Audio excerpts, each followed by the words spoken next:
Cette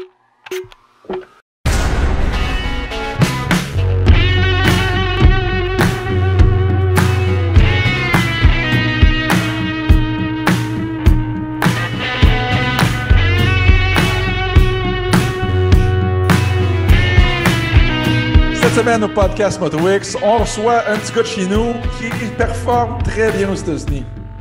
Je pense, Ben, qu'on pourrait même dire que c'est l'avenir du motocross. La nouvelle génération, du moins. Vraiment, après la pause, on reçoit Guillaume Saint-Cyr.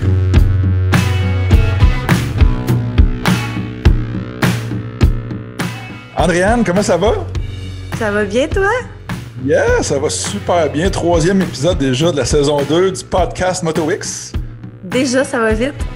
Absolument, ça va très vite. Et là, j'écoute. Là, je suis un bon petit rider qui représente très, très bien mes partenaires, je pense. C'est pas discret. Voilà ce que je porte à Scovarna et Motovan. Merci aux partenaires, d'ailleurs, du podcast. Ça va bien, le bleu? Hey, je pense que oui, mais Cindy m'a dit ça. Elle dit, t'avais tout le temps des casquettes jaunes et noires et tout ça. Là, t'as tout le temps une casquette bleue. Ça te fait bien. Ouais. Ça fait changement. Ouais, non, mais écoute, j'ai tellement de photos que j'ai une casquette Rockstar. Ça pendant genre, 5-6 ans. On te reconnaît plus. Non, c'est ça, pendant 5-6 ans, j'avais une casquette Rockstar noire et jaune. Mais écoute, je suis bien content de l'inviter qu'on a aujourd'hui. Guillaume Saint-Cyr, comment ça va? Salut Ben, ça va bien? Ça va super bien. Écoute, merci de prendre le temps de nous jaser ça aujourd'hui. Et je suis bien content de te recevoir parce que bon, j'avais des commentaires. Tu sais, ouais, Ben, tu reçois des vieux de la vieille. Tu sais, c'est comme des vieilles histoires. Là. Ça prend du monde là, d'aujourd'hui. Puis tout ça. Puis là, je dis, OK, là, je vais aller chercher le rider, des riders.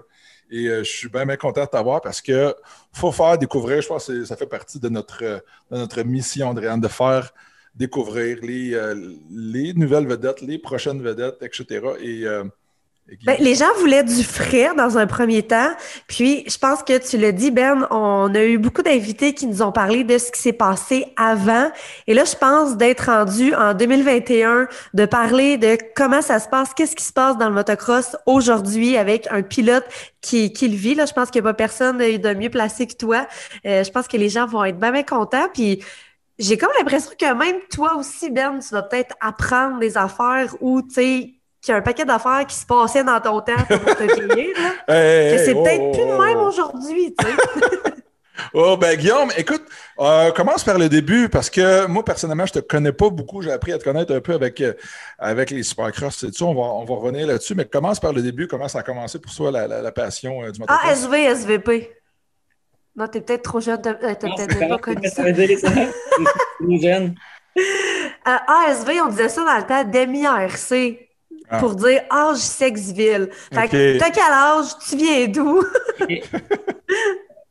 Bon, ben, c'est ça. Dans le fond, je m'appelle Guillaume Saint-Cyr. J'ai 23 ans, puis je viens de Victoriaville, au Québec. Cool! Nice. Fier représentant de la Rive-Sud. Écoute, on a couru longtemps à Victoriaville. On a eu des bonnes courses comment ça s'appelle l'aréna, Guillaume, à Victo? C'est le centre des Bois-Francs, c'est ça? Colisée des Jardins. Le Colisée des Jardins de Victoriaville. Ouais. Les Tigres, la maison des Tigres. C'est ça. Ouais, et qu'on a eu des bonnes courses là, avec le bar L'Évasion. Ah, le fameux. C'est encore là, ça? Ah oui, c'est encore là. C'était pas assez vieux pour aller là dans le temps, mais là, on connaît ça. Ouais, mais là, c'est quoi la différence entre Andréane? C'est que là, il se rattrape, mais il n'a pas connu la frénésie de l'Arena Cross à Victoriaville. Parce qu'il y avait une course dans l'aréna avant. Oui! Ah oui. C'était fou raide, mais là, c'est parce que l'affaire, c'est que dans le temps, c'était un petit peu différent. Tu sais, c'était Buddy Ford qui faisait les courses, puis il faisait tout le temps évidemment des parties d'après-course, mais il faisait aussi sa conférence de presse au bar, avec une présentation des coureurs, genre la veille. Tu sais. Quelle bonne façon de se préparer pour une course que d'aller direct au bar faire une présentation de coureurs. Avec évidemment, Miss Motocross. Ah oui, il y avait ça aussi. Je m'en rappelle, j'avais peut-être bien 5-6 ans, là, mais je m'en rappelle. Est-ce que tu as déjà été voir ces courses-là à l'aréna à Victo?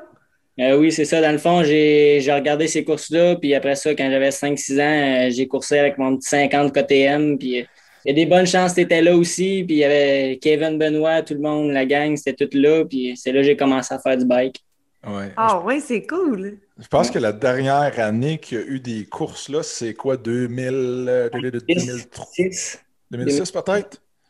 2006. Mais là, fait que là comment tu as commencé ça? Où tu pratiquais, où tu as ridé, etc.? Ben, c'est ça, dans le fond, j'ai commencé à faire du bike ici à Victo. Mon cousin, il a eu un bike. Puis là, ben, dans le fond, moi, mon père joue au hockey. Il voulait jouer au hockey. J'ai commencé là-dedans. J'aimais pas trop ça. Là, mon cousin, il a eu un bike. Finalement, je veux un bike, je veux un bike. Puis là, ben, commencé à faire du bike, commencé à faire des courses. Puis on est rendu là Est-ce que aujourd'hui. tu avais ce désir-là très jeune de justement vouloir faire des courses puis vouloir faire comme ce que tu voyais pendant cette arena cross-là? Ou toi, juste le fait d'être sur un bike, tu avais du fun puis c'était plus comme un hobby? Ben, c'est ça. Au début, quand j'ai commencé à en faire, je coursais pas vraiment. Fait que c'était juste pour le fun. Puis, aussitôt que j'ai fait une course, ça a commencé. Puis, on a tout fait les autres courses après. C'est très, très cool. Puis, est-ce que c'est une histoire de famille chez vous? Ton père suit la famille, les parents, frères, sœurs, comment ça marche? Pas vraiment. Comme je dis, mon père, lui, aimait bien le hockey. Quand j'étais jeune, il coursait en 4 roues, puis tout. Puis moi, ça m'attirait pas vraiment le 4 roues. Puis c'est ça. J'ai commencé à faire du bike. Puis mon père, lui, juste... dans le fond, il aime ça autant que moi, mais il a jamais coursé en moto. OK. Ton parcours, comment ça s'est passé? Est-ce que tu étais bon rapidement ou ça a été vraiment comme un développement qui s'est fait sur plusieurs années? Ben, dans le fond, c'est ça. La première course que j'ai faite quand j'étais jeune, j'ai gagné. Fait que Wow! Wow! ça, on va continuer à y aller. Moi, je me suis craqué, mon père il s'est craqué. Puis, Ben, ma c'est mère ça, aimait pas trop ça. Ma mère aimait pas trop ça, là, mais mon père il a poussé.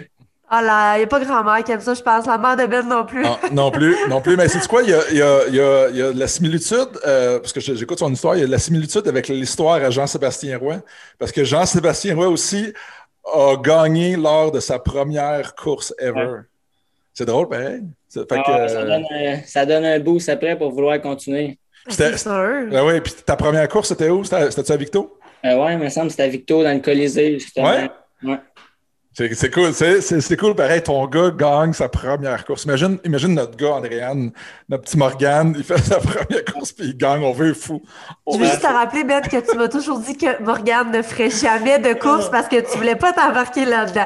On dirait qu'il est en train de changer d'idée.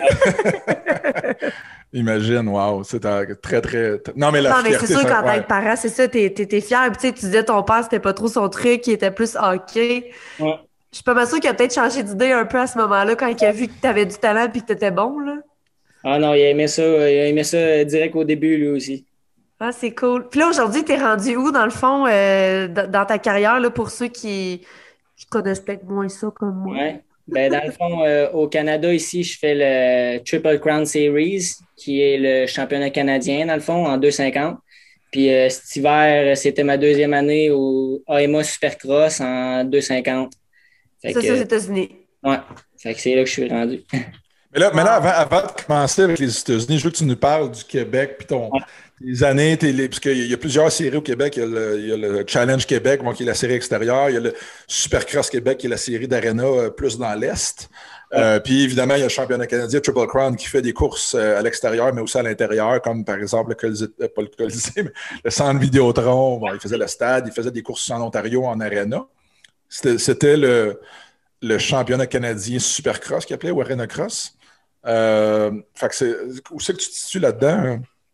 Ben dans le fond, quand j'étais plus jeune, on courait plus le championnat provincial, dans le fond, les courses extérieures et tout.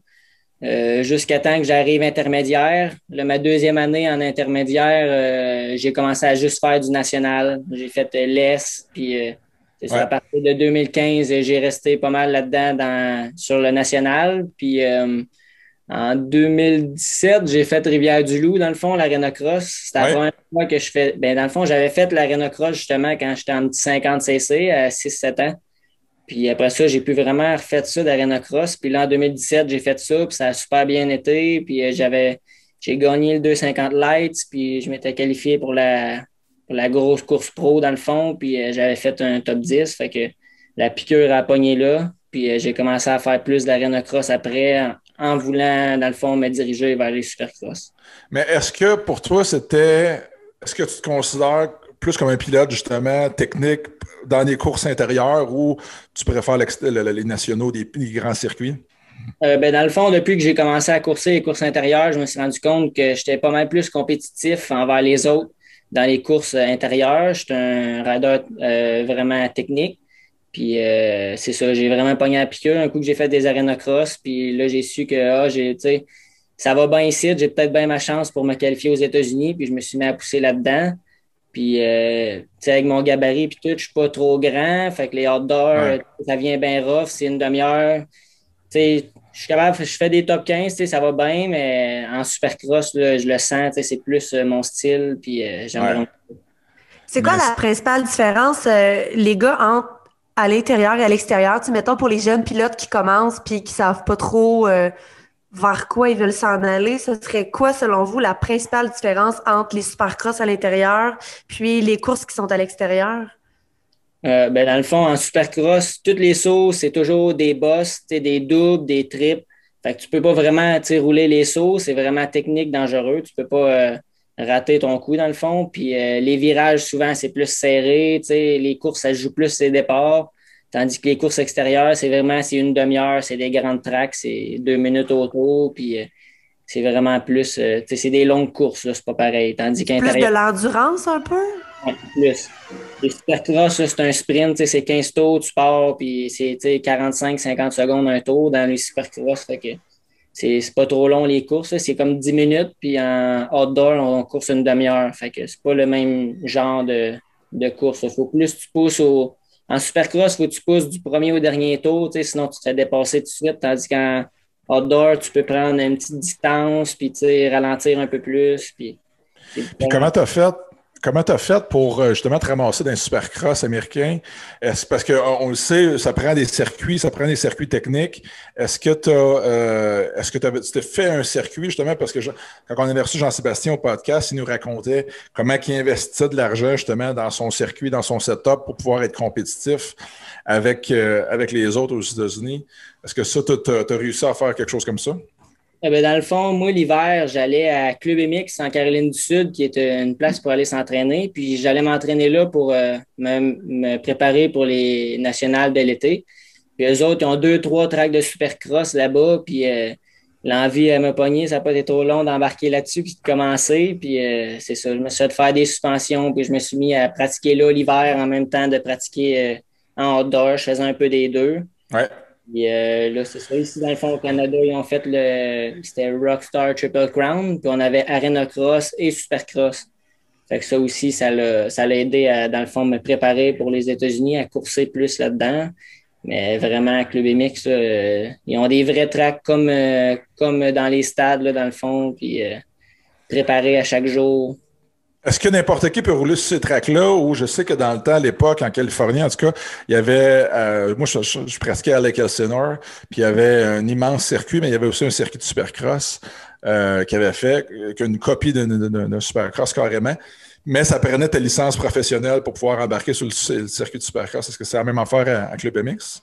Oui, c'est ça, c'est pareil. Ça te prend ta licence ou il faut que tu sois, mettons, un rider professionnel d'un autre pays ou peu importe. Puis, il faut que tu aies tes suspensions faites pour du supercross. Si tes suspensions ne sont pas ajustées, là, ils ne te laisseront pas embarquer là, parce Ah que ouais? Il y a quelqu'un qui watch. dans le fond, eux, à chaque jour, dans le fond, ils ont une équipe de course, eux autres, Club MX. Fait que, ils sont sur la track à chaque jour avec le propriétaire de la place, dans le fond. Fait que, tu sais, ils checkent qui embarque. Puis, tu sais, dans le fond, moi, je paye pour le mois. Tu sais, dans le fond, je m'entraîne en supercross. Tu sais, je roule juste ça. Fait que, c'est pas vraiment une place que tu peux aller juste pour pratiquer pour le fun. C'est vraiment, tu y vas, tu payes pour t'entraîner, puis that's it. Ah non, c'est ça. Tu vas pas là pour, tu vas pas là pour te promener, là, Regarder le faire, paysage. regarder le paysage. Là. Puis tu sais, là, il le voit, Néo, le coureur qui est prêt pour ça, puis Ah, qui est technique, il le voit tout de suite, là. Fait qu'ils ne laisseront pas embarquer. Si, ah non, c'est ça.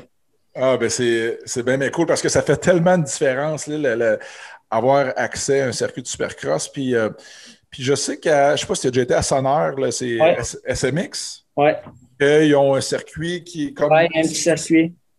C'est le circuit qui ressemble le plus à un circuit de supercross au Québec, en fin de compte, là. Ouais, c'est ça. Ben, dans le fond, c'est plus comme les tracks concours sur le Supercross championnat canadien, dans le fond. Ça ressemble à ça, tu sais. C'est le même genre, mais les sauts sont un petit peu plus petits, tu sais, moins longs un peu, mais tu sais, c'est bon pour les Arena Cross, mettons. Ouais. Est-ce que pour toi, éventuellement, tu voudrais entièrement te consacrer sur les courses aux États-Unis ou, tu sais, qu'est-ce qui fait en sorte qu'un pilote va juste faire le circuit canadien ou va s'en aller du côté des États-Unis? Est-ce que c'est l'aspect prestigieux qui vient avec le fait de dire que tu rides aux États-Unis? Ouais, ben dans le fond, moi, depuis qu'on est jeune, on course, puis on regarde le samedi soir, le Supercross à la TV, puis c'est le championnat que tout le monde regarde. Puis moi, c'était un de mes rêves, me rendre là. Puis quand j'ai vu que j'avais plus de talent en course intérieure, j'ai dit, c'est là que ça se passe. Mais c'est pas pantoute la même game. Là-bas, Okay. quand t'es là, tu le vois, c'est plus professionnel. Là. C'est vraiment comme la LNH au hockey, dans le fond. Tu vois vraiment la différence au niveau de comment les pilotes se comportent, j'imagine, de la structure, de l'organisation. Ouais, c'est pas mal plus professionnel. Puis, tu vas là, tu fais pas n'importe quoi. À telle heure, c'est l'inscription, tu vas à telle place. Tu vas sur la gate, si tu n'as pas ta petite pompe sur ton casque, tu peux pas embarquer.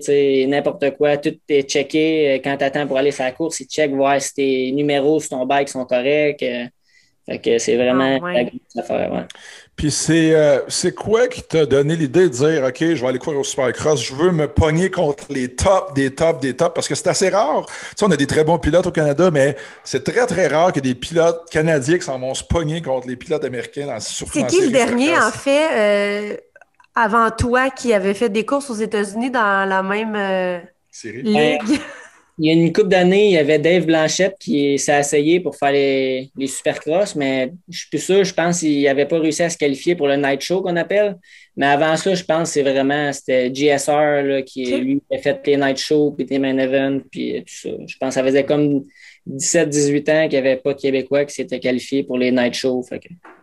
Très hâte, pareil, très hâte. Et je trouve ça drôle parce que, comme je disais, il y a des bons pilotes au Canada, puis tabarouette. Je me demande pourquoi il n'y en a pas plus qui essaient d'y aller, justement, d'aller se prendre contre les meilleurs. Mais évidemment, il y a tout le temps la réalité là, budgétaire, comme on dit. J'allais dire, c'est à cause de l'argent ou parce que c'est difficile de s'inscrire ou. Ben, juste avoir ta licence pour faire les Supercross, c'est compliqué. Ça prend quoi? Faut que tu ailles faire. Avant, c'était les Arena Cross AMA aux États-Unis. Master, tu as les Supercross Futures qui appellent. Dans le fond, c'est le dimanche après les Supercross. C'est des catégories amateurs, puis il y a la catégorie 250 Futures, que dans le fond, tu finis en avant, tu fais tes points, puis un coup de tes points, là, tu peux faire le Supercross. Fait que toi, tu t'es qualifié, dans le fond, à cette place-là pour... Il y a 2 ans, j'ai fait les Supercross Futures. J'ai eu ma licence. Puis là, l'hiver passé, en 2020, j'ai fait 4 Supercross.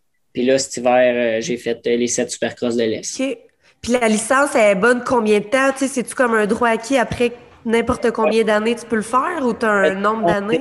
À chaque année, tu renouvelles un coup, tu l'as dans le fond, tu la renouvelles chaque année. Puis, ouais. Et là, est-ce que tu as parce qu'on sait que ça coûte très cher, on s'entend, là, s'exiler là-bas, tu sais, il faut que tu te pratiques là-bas, bon, tu restes une longue période de temps, beaucoup de voyagement, évidemment. As-tu un partenaire qui t'est arrivé et dit, regarde, Guillaume, je vais t'aider, je vais te donner un budget, je crois en toi, puis on va pousser, là, finalement, là. Ben, dans le fond, moi, il y a un magasin qui s'appelle Junior Mécanique KTM qui m'aide. J'ai un support de KTM Canada. Tu sais, j'ai mes commandites de linge puis tout, mais... Nomme-les toutes, là, c'est le temps, là. C'est le temps à les plugger. Ah, ouais. Junior Mécanique, KTM Canada, Ride 100%, les lunettes, Strict Gear, Fist Gloves, MX Boot, Guts Racing, Pirelli... il y en a plein, là. J'ai pas ma liste avec moi, j'ai une petite liste, là, mais aussi, tu sais, je fais le tour des commerces à Victo, puis, tu sais, je vais voir le monde, tu sais, voulez-vous m'aider, je vais courser cet hiver, puis, tu sais, il y en a qui me donnent des petits montants, puis c'est un peu de même que je réussis à faire tout ça.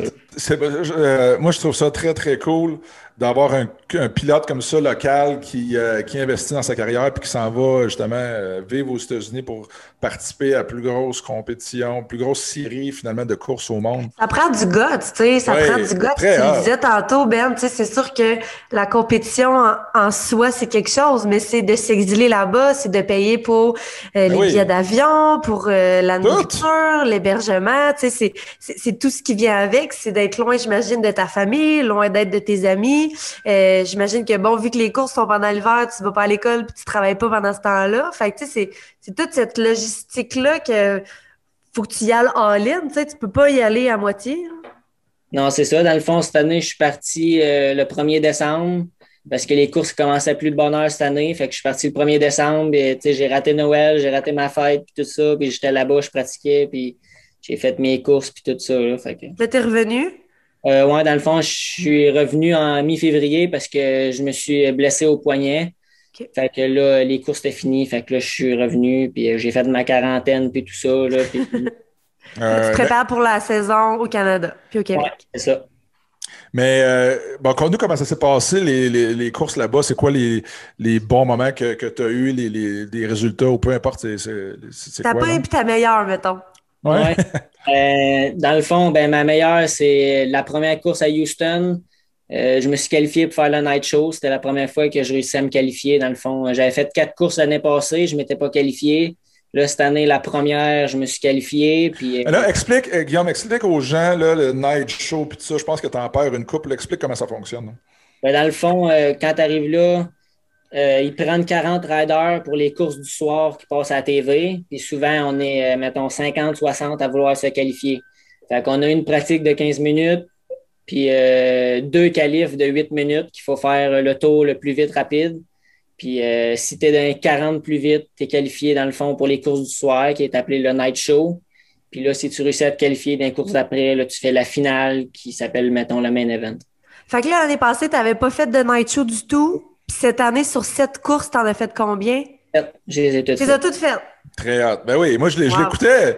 Je l'écoutais, Andréane. Je tranche de vie, tu sais, Ben, il regarde tout le temps ça, les Supercross. Puis là, bon, moi, souvent, je suis dans la routine du dodo avec Morgane. Puis j'écoute. Toi, tu t'informes après. Tu me demandes. Moi, je pense tout le temps à la même question. Roxanne est combien? Ouais. Comme le reste, je m'en fous. Roxanne est combien? On dirait que c'est tout ce qui m'intéresse. C'est comme le seul que je connais. Puis c'est le plus cute. Bref. Il y a moi aussi. Pardon? Il y a moi aussi. Ah ouais, ben parce que là, je te connaissais pas. Là, maintenant, je vais pouvoir m'informer de toi aussi. Mais Ben, il me disait tout le temps, ouais, le Québécois. Puis moi, je me sais, tu sais, quand il montre à l'écran les rangs, c'est tout le temps comme le logo du Québec, mettons. Fait que là, je cherchais, il est où le Québécois? Je sais pas comment ça s'appelle, je sais pas c'est qui, il est arrivé combien le Québécois, tu sais. Ouais, mais c'était cool. Moi, j'avais acheté ma passe sur Supercross Live.tv. Là, j'écoute ça sur mon laptop, tu sais, puis c'est vraiment cool d'avoir le feeling comme ça, de pouvoir encourager quelqu'un d'ici, tu sais, puis à performer, puis de voir la progression, justement, tu sais, de passer ça d'un petit cul à pas faire, tu sais, à te présenter, même pas faire le show le soir, à là, tu es rendu dans le show du soir, puis là, ben, tu montes comme ça les échelons, tu sais. Fait que c'est vraiment cool à voir, puis en tout cas, moi, j'encourage toutes les entreprises du Québec, distributeurs de pièces d'accessoires, concessionnaires, peu importe. Tabarouette, c'est le temps d'encourager justement des talents locaux comme Guillaume, parce qu'on n'a pas... Ben, tu m'ouvres la porte, puis on reviendra après sur ta pire puis ta meilleure course cette année. Tu sais, Ben parlait, bon, d'investir dans la relève puis d'encourager ça, la nouvelle génération, en fait. Ouais. Est-ce que ça te met une genre de pression de savoir que, justement, la prochaine ou la nouvelle génération de motocross, c'est toi? Tu sais, tantôt, on le disait, avant JSR, ça fait des années, voire plus que 10 ans, qu'il n'y en a pas eu de pilote. Mais il y a eu Kevin. Il y a eu des bons pilotes. Du côté des États-Unis. Ouais, Kevin n'a pas fait... Il a fait les États-Unis, Kevin? Il a fait Bercy, tu sais, des courses comme ça, mais il n'a pas fait les AMA Supercross. Il a fait des nationaux peut-être un petit peu. Il a fait des nations. Puis... Ouais, il y a eu des bonnes performances au motocross des nations, tirer l'eau shot, des affaires de fou. Là. Mais tu sais, de savoir qu'il était la nouvelle génération, parce que Kevin, il a pris sa retraite, je pense, à moins qu'il fasse un comeback. Ouais. Donc, c'est ça, de savoir que tu représentes la nouvelle génération de motocross. Est-ce que c'est un hommage, au contraire, comme c'est un stress, puis là, tu veux encore plus performer, tu sais? Non, moi, j'aime bien ça. Dans le fond, j'ai toujours aimé ça faire différent que les autres. Puis là, d'aller faire les supercross, j'aime ça que, tu sais, il y a juste moi de Québécois là. Puis, tu sais, même des Canadiens, on est 3, tu sais, cette année. Fait que, non, si ça peut encourager d'autres mondes à vouloir, tu sais, venir montrer au monde aux États que, regarde, on sait chauffer des bikes aussi. C'est go. Ouais. Bien dit. C'est très, oui, c'est très, très cool. C'est très, très cool. Guillaume et Andréane, on a une chronique maintenant. On a une chronique, la chronique mécanique par Sébastien Monplaisir de Pantera qui est écœurant. Puis tu sais, souvent les chroniques, c'est un peu... mais écoute, Sébastien est vraiment passé maître dans l'art de communiquer. L'art de la mécanique est vraiment bon. Puis vous allez voir, vous allez m'en donner vos commentaires dans vos suggestions, vos commentaires, peu importe, juste ici dans les commentaires. C'est très, très bon, donc on s'en va écouter ça. On revient après. Bonjour à tous, bienvenue dans cette première chronique mécanique présentée par les moteurs Pantera.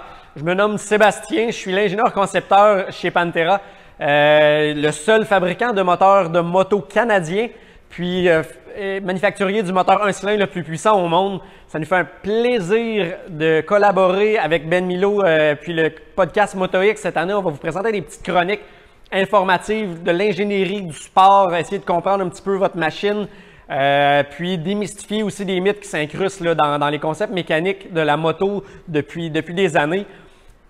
Début de saison, c'est le temps de mettre à l'ordre vos motos, faire les maintenances, etc. J'ai décidé de vous parler des huiles fluides extrêmement important. C'est ce qui tient en vie votre moteur. Donc, on va essayer de le comprendre un petit peu mieux aujourd'hui puis pouvoir l'appliquer de meilleure façon. Si j'ai un conseil à vous donner au niveau, lorsque vous voulez choisir votre huile, vous n'êtes pas certain, allez-y avec l'huile du fabricant. Votre moto en Honda, KTM, Yamaha, etc.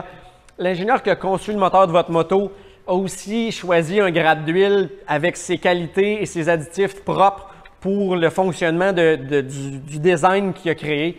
Donc, pour la protection de vos engrenages, protection de votre embrayage et le fonctionnement des roulements, etc. J'ai vu dernièrement, j'ai observé que les nouveaux KTM qui sortent, les ingénieurs ont éliminé le roulement de la bielle au niveau du crankshaft, du vilebrequin, pardon.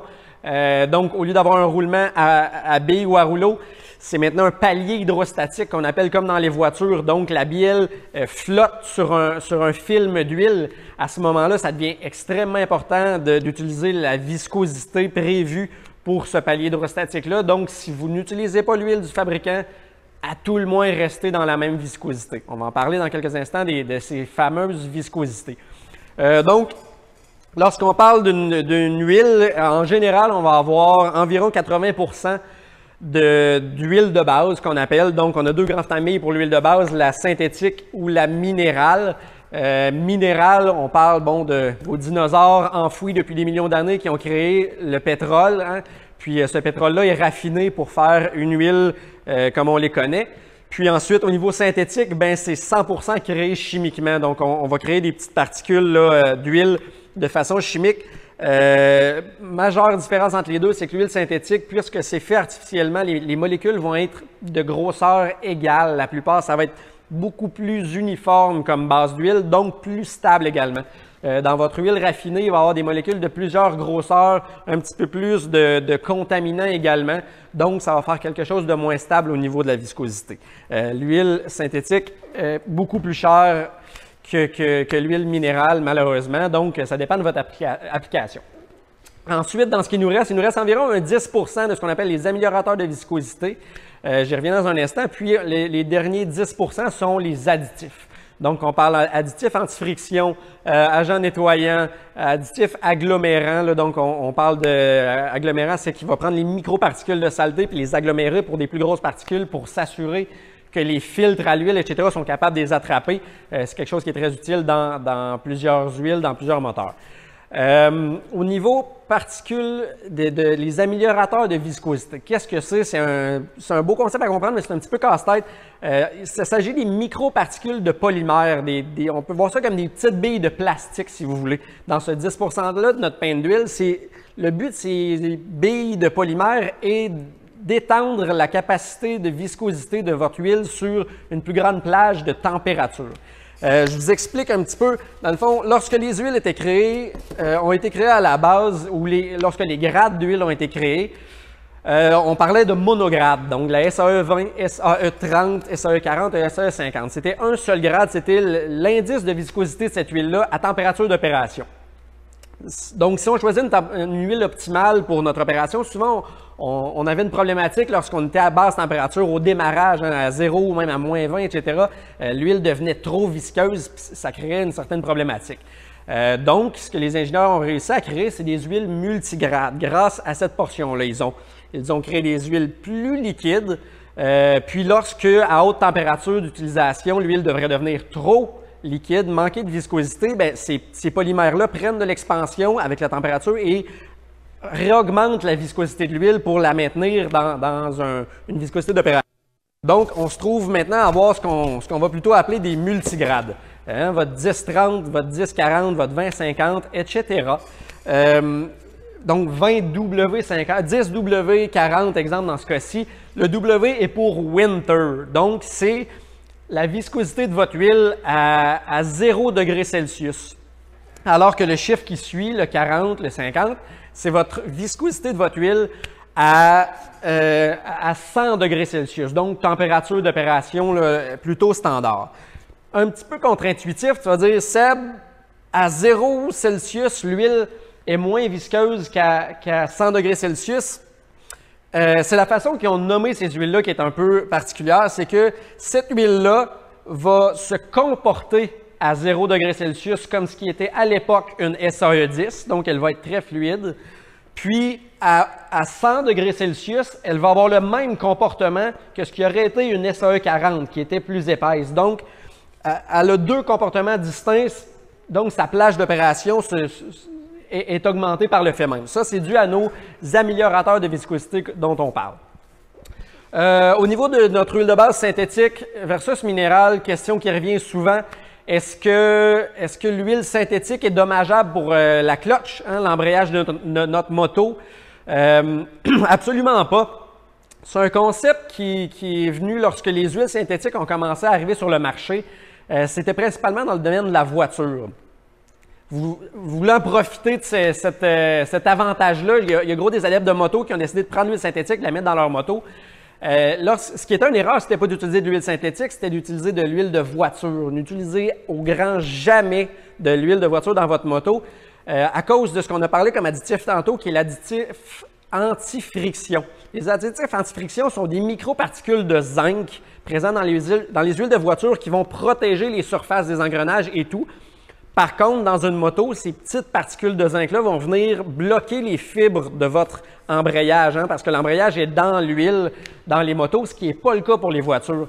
Les huiles de moto sont typiques pour les motos. Vous pouvez voir, ils ont des grades maintenant, comme celle-ci qui est JASO MA. On peut voir aussi des fois des MA. C'est une norme japonaise qui a été créée pour les huiles spécifiquement de moto. Donc, ça vous assure que votre embrayage dans l'huile peut fonctionner avec ça. Elle ne se fera pas boucher par les particules de zinc. Donc, en résumé, l'huile synthétique 100% sécuritaire pour votre moto. Assurez-vous seulement que c'est une huile faite pour les motos avec la norme JASO. Donc, ça résume environ le gros de ce que vous pouvez comprendre pour une huile. J'espère que vous allez pouvoir mieux sélectionner votre grade et comprendre son effet et les chiffres que vous voyez sur la bouteille. Si vous avez des questions, mettez-les dans les commentaires du podcast de Ben. Vous pouvez aussi nous ajouter sur Facebook, envoyer des messages privés également. Je vais tenter de y répondre. Puis, on pourra utiliser aussi là, vos questions et demandes pour les prochaines chroniques. Ça me fait un plaisir de faire les chroniques encore une fois, puis on se revoit la semaine prochaine. De retour au podcast MotoWix avec Andréane et notre invité de la semaine, Guillaume Saint-Cyr. Salut. Rebonjour. Juste avant la chronique qui était super intéressante, hein, by the way. Même moi, je trouve ça intéressant. Ouais, on parlait justement là, de ta carrière actuelle. Tu nous disais que les 7 courses que tu as faites cette année, tu as fait la vraie course, là, je vais le dire de même, là, le show du soir que vous appelez. The night show. C'est ça. Et là, on était rendu à ta pire course puis ta meilleure course. Là, tu disais que ta meilleure course, c'était la première de la saison à Houston, c'est ça? Oui, c'est ça. Puis dans le fond, ben c'est ça. La meilleure, c'était à Houston, la première. Puis la dernière, ben c'était la 7e. C'est celle-là qui a été le plus mal. Dans le fond, celle que tu t'es blessée. Oui, ça. À Orlando, c'est un stade avec. Il n'y a pas de toit. Il a mouillé beaucoup. Fait que là, le matin, on n'a pas eu de pratique. Ça allait être annulé. Puis on a juste eu 2 qualifs, dans le fond. Fait que quand on a embarqué sa track, on n'avait pas roulé la track pantoute. Puis j'ai tombé dans ma première qualif, j'ai croché le guidon. On a réparé ça. La deuxième qualif, j'ai planté d'un whoops, j'ai tout croché encore. Là, j'ai réussi à me qualifier pareil. Puis là, c'est ça, on arrive le soir au Heat 1. J'ai un bon départ. Je me battais, dans le fond, j'étais à une position de me qualifier pour le main event. Je me battais avec le gars, puis j'ai passé le gars intérieur. On s'est accroché, puis on a tombé. Puis là, c'est ça, je me suis fracturé le poignet. Puis... Ça va mieux aujourd'hui? Ouais, ça commence à bien aller. Je fais de la physio, puis je devrais être bon pour recommencer à rouler bientôt. Parfait, on te souhaite. Moi, j'avais une question. C'est quoi qui fait la grosse différence? Parce que je t'ai vu rouler là-bas dans les Supercross un petit peu, tu sais, de ce que j'ai vu, en tout cas. Là. Puis, tu sais, je trouve que tu es un rider super technique, tu es précis, puis tout ça. Mais qu'est-ce qui manque, tu penses, à ton pilotage pour monter ça d'un niveau encore? Les whoops, c'est une grosse partie parce que souvent, ils les refont juste une fois dans la journée. Fait que tu arrives dans les pratiques, ils sont neufs. Puis là, après les pratiques, ils sont déjà bien rough. Fait que tu arrives dans c'est les petites bosses, là? Ouais. Ouais, elles sont pas si petites que ça. Elles sont pas si petites. Ils ont 3 pieds d'eau à peu près, en vrai. Ouais, c'est ça. C'est ça. Là, ça vient bien rough. Puis ils les refont juste rendus, mettons, aux courses du soir. Fait que dans les qualifs, c'est dur de faire des temps rapides parce que, tu sais, sont démolis. Puis là, ils refont pour les courses du soir, puis encore, là, ils refont pas, mais aussi faire les grosses sections. Mettons, les gars, ils font trip en rentrant dans les sections. Tu sais, trip. Nous autres, ceux qui ne fait pas les grosses les sections, souvent, on fait, mettons, double, trip.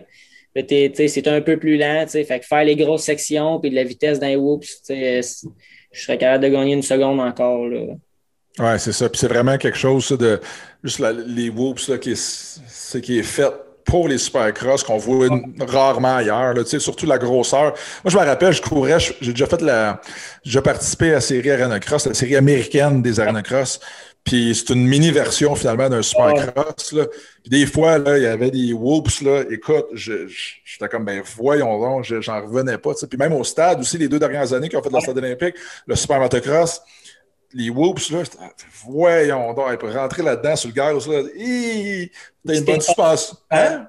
Si tu ne passes pas, c'est impossible que tu te qualifies. Impossible.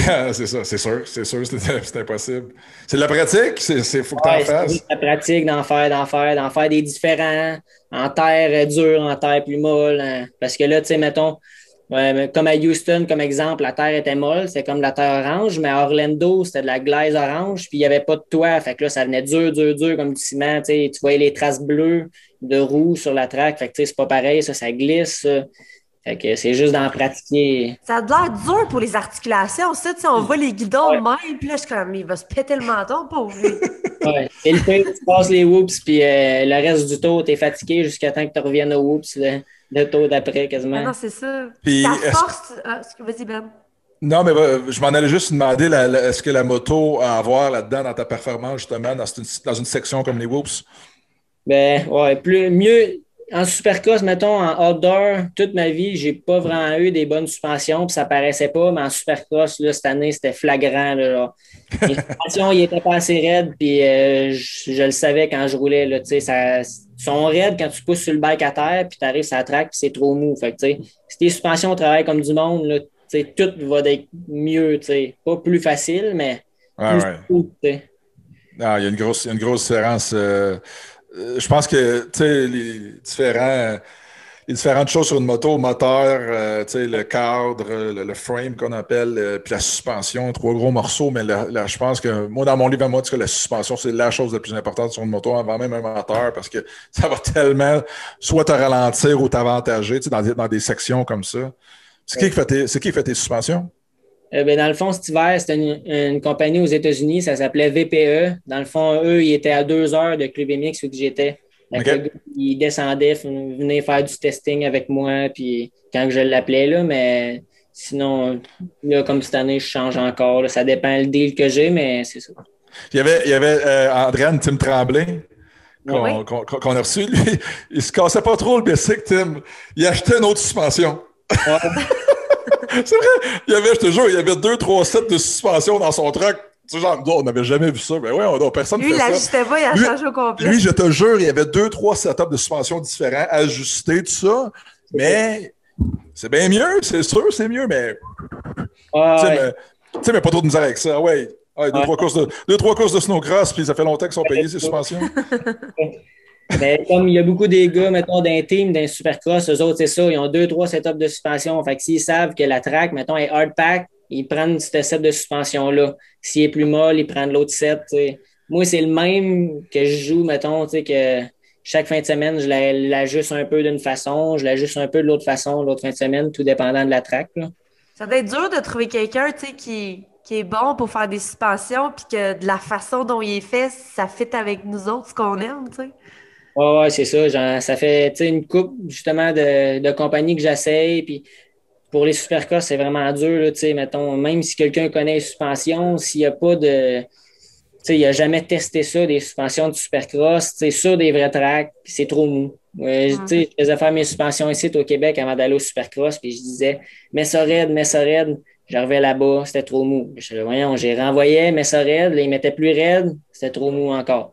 Là, je les ai fait faire par un gars aux États, puis lui, il a fait du testing, puis je les ai reçus, puis c'était raide, puis c'est qu'est-ce qu'il fallait. Là, il savait que c'est quoi il fallait qu'il fasse. C'est possible, Andréane, mais ça coûte cher. Ouais, non, mais tout est possible. Tout est possible. Tout est possible, c'est le budget. J'allais demander tout à l'heure ta force, parce que là, Ben t'a demandé sur quoi tu devrais travailler pour le futur. Ta force, selon toi, ce serait quoi dans les courses? Je suis un rider beaucoup technique. Je suis précis sur mes sauts. Puis, au Supercross, cette année, on n'avait pas le droit de marcher à track à cause du COVID. On pouvait juste le regarder des estrades. Puis, quand on embarquait dans la pratique, on faisait 2 tours. Puis, après ça, les sauts, je les faisais. Puis, c'est rare que je vais sauter trop loin ou je sauterai pas assez loin ou je suis bon pour gager, mettons, ma vitesse. Là. Ça a toujours été une de mes forces. Mais ça c'est une chose impressionnante. Là. Tu parles de faire les sauts en pratique comme ça. Là, et avec des pilotes professionnels, tu vois la différence justement dans les pratiques. Tu regardes ça, là, ils n'ont jamais fait la track de leur vie. Et le premier tour, ils font tous les sauts parfaitement. C'est comme incroyable à voir là. Ben, voyons donc comment ils peuvent faire. Tu sais, juste en regardant le saut, il va savoir à quelle vitesse arriver, quelle hauteur, bon, tout ça. C'est vraiment impressionnant. Là. Oui, c'est ça. Mais comme là, cette année, c'était plus dur un peu parce que d'habitude, si tu peux marcher à track, tu marches le saut puis tu es capable de le filer, mettons, OK, cette vitesse-là. Mais là, tu le regardes des estrades. Puis là, des fois, tu te disais, tu sais, la section, elle a de l'air facile, tu sais, parce que ta voix de haut, tu arrivais sur la track, c'était pas facile pantoute, finalement. Ah, non, vraiment pas. Hey, on fait-tu un petit segment, Andréane? Je m'en allais dire blablabla, mais. C'est ça, j'allais dire. Depuis tantôt, on dirait que ça me brûle les doigts. Ça me brûle les lèvres. Je suis comme, tu sais, on peut pas t'avoir puis pas potiner avec toi. Oui. Comme plein de questions que plein de monde, je suis sûre, veulent des réponses. Ouais. On va en profiter, OK? Parce que là, écoute, tu as la chance de côtoyer les grands. Tu côtoies dessus, là, tout d'abord, ces big shots-là qu'on a mis tantôt. Là. Ben, dans le fond, à Club MX, quand que je m'entraîne, il y a Justin Brayton qui s'entraîne là. Okay. Avec Justin, Garrett Marchbank pratique là, Jace Owen. Après ça, Josh Osby, Kyle Peters. Puis l'année passée, j'ai même roulé avec Chad Reed à Club MX. Il est venu pratiquer. J'ai roulé avec. Mais aux courses, pas vraiment. Les gars sont à leur trailer, puis moi, je suis à mon trailer, puis on fait toute notre affaire. Mais, tu sais, comme je me suis mis ben chum avec Josh Hill l'année passée aussi. Fait que, tu sais, il passe, il vient me voir, puis non, c'est cool. Les gars sont smart. Hein. Mais tu sais, il y a comme des je sais pas comment ça s'appelle en motocross, là, genre des rumeurs de paddock où tu sais, tel pilote qui est vraiment bête, tel pilote qui est vraiment plus funné, ou lui, il met sa botte gauche avant de mettre sa botte droite, ou tu sais, des trucs que vous entendez des fois. Ben, je sais pas vraiment, tu sais, moi, j'arrive du Québec, là, moi, le petit gars, je connais pas, tu sais, tant le monde, mettons, mais sûrement, le monde, ils se tiennent ensemble, ça fait longtemps, ils courent contre, là, mais, tu sais, moi, j'arrive comme au milieu de là-dedans, je connais pas vraiment, le monde, il me regarde. T'es qui, toi? Ils vont le savoir assez vite, j'ai l'impression, t'es qui, toi? Ben, c'est ça, je m'en allais dire. Il faut pas lâcher, Guillaume, il faut pas lâcher, puis... lâche pas parce que tu as clairement un talent. Puis j'espère que les gens vont te supporter puis que tu vas pouvoir continuer cette aventure-là des Supercross l'an prochain. On te le souhaite. Ouais, c'est-tu ton plan? Ouais, c'est sûr, certain. Dans le fond, mon but, c'est de réussir à faire les main events puis faire un peu d'argent avec ça. Là, fait que je vais pousser fort là-dedans encore. Cool, cool. Ben écoute, ça a été super le fun de t'entendre, de te recevoir au podcast, Guillaume. Moi, Fait que là, fais attention à ton poignet, va travailler tes whoops. Mets ta suspension bien solide, puis ça va bien aller pour l'année prochaine. Yes. Des fois, je serais une bonne coach, non? Ben oui, c'est ça! Andréane, puis en plus, aller vivre dans le sud une couple de mois par si t'as besoin d'une coach, là, tu m'appelles, ça va me faire plaisir. Andréane, la motivatrice. Ouais. Andréane, faut pas oublier nos partenaires. Faut pas oublier nos partenaires. Bien sûr, je veux les nommer parce que sans partenaires, ben c'est comme tu, Guillaume, sans partenaires, on peut pas avoir de podcast.